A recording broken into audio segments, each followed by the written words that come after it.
Continuando então, pessoal, a parte 2 da nossa tela de medicamento, a gente vai criar agora a tabela de dados, tá?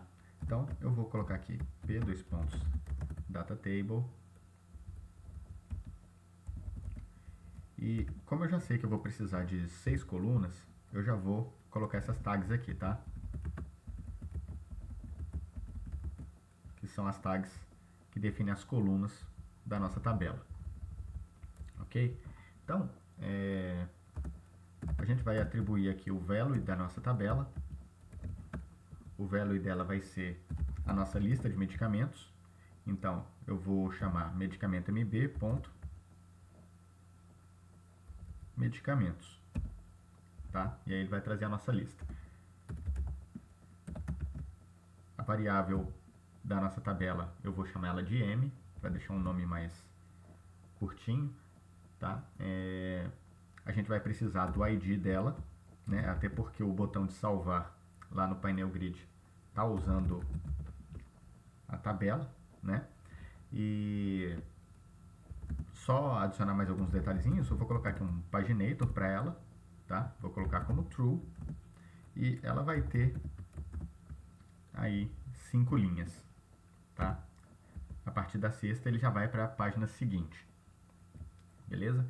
Então, a primeira coluna é o medicamento, o nome dele, né? Pode ser tanto nome como pode ser medicamento. Então, vou colocar aqui medicamento. Como valor, a gente vai usar a nossa variável m.nome. E aqui embaixo a gente vai fazer a mesma coisa para os outros atributos, tá? Então, tem a apresentação,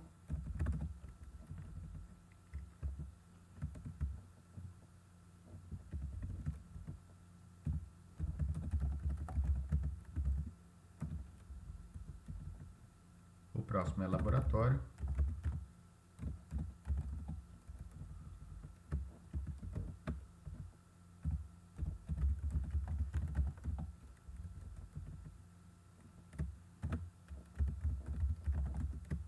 o registro do Ministério da Saúde,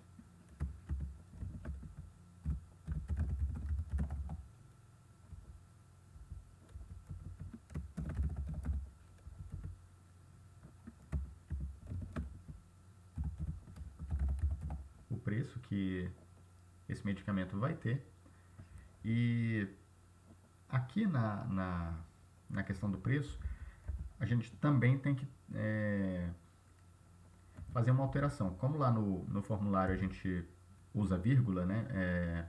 A gente adicionou uma tag para poder usar vírgula em vez de ponto.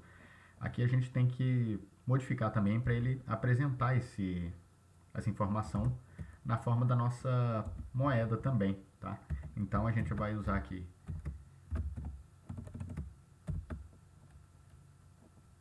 convert number, tá? E deixa eu fechar ele aqui.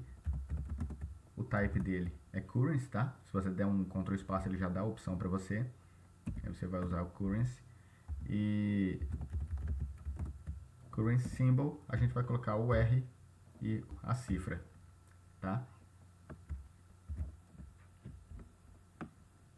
Agora que a gente já fez os dados principais, essa última coluna aqui vai ser os botões para deletar e alterar o medicamento.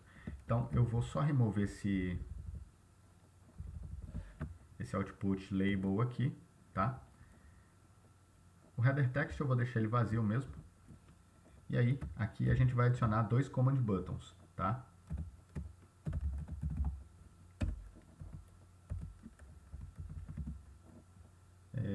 Eu vou colocar ícones para eles em vez de texto, porque senão vai deixar a coluna muito grande.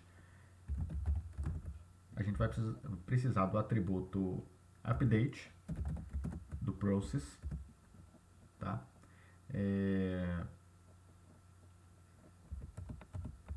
E aqui no meio do botão, deixa eu só fechar ele aqui, a gente vai precisar de um set property action listener. Daqui a pouco eu explico isso para vocês. Deixa eu só montar a estrutura aqui primeiro, tá? Só para mim eu poder copiar aqui e colar, tá? Porque vai ser a mesma coisa. Só fechar aqui que... Isso. Então tá. O primeiro botão vai ser o botão que a gente vai atualizar o nosso medicamento. Na verdade, esse botão em si ele não vai atualizar. Ele vai preencher o nosso formulário com os dados dessa linha, desse registro, tá? Então eu vou começar aqui colocando o ícone de editar dele, aquele lápis, aquele pencil. Quando a gente clicar no botão, o que ele vai atualizar? Ele vai atualizar o form, né? Então a gente vai usar aqui o @form, tá? Processando apenas o botão. Então quando a gente diz para ele processar apenas o botão, a gente usa o @this, tá? E agora no set property action listener vai ser igual para o command button de baixo também. A gente vai atribuir um value para ele, tá? Esse value, onde é que ele vai estar contido? Ele está contido na nossa variável m, tá? Então, toda informação que tiver nessa variável aqui, a gente vai jogar ela para um objeto na nossa classe. Então, qual objeto que vai ser esse? Vai ser o nosso medicamento. Então, eu vou colocar medicamento mb.medicamento, tá? Então, a informação que tiver nessa variável aqui, ela vai ser jogada para o nosso alvo, para o nosso target, tá? E aí, através do JavaScript, atualizando o nosso formulário, os campos de cadastro vão ser alterados. E aí o nome, a apresentação, tudo vai ser preenchido no formulário, ok?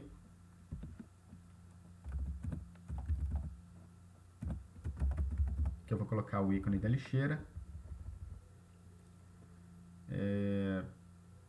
Aqui a mesma coisa. @form e processando apenas isso, tá? Porque a gente tem vários elementos aqui, né? Tem 2 command buttons e tal.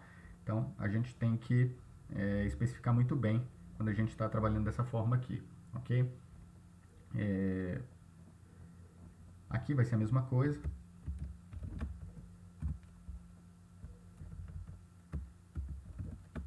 Basicamente, eu podia ter copiado tudo mesmo, na verdade, né? Eu refiz o trabalho aqui, porque a única coisa que vai diferenciar é apenas o action do command button. Vocês devem ter reparado que ficou faltando, né? Então, assim, o command button aqui, ele executa e tal, só que ele só serve para fazer a atualização do formulário e jogar a variável para o alvo, né? Já aqui no command button para deletar, a gente vai usar o action para realmente deletar essa informação, né? Então eu vou colocar aqui o action, eu vou chamar medicamento mb.excluir, que é o nome do método que a gente criou nas aulas passadas, ok? Feito isso, o nosso formulário está pronto, tá? E na próxima aula a gente vai executar o servidor e ele já vai gerar as nossas tabelas do banco de dados automaticamente, beleza? Então, até a próxima aula. Valeu, pessoal!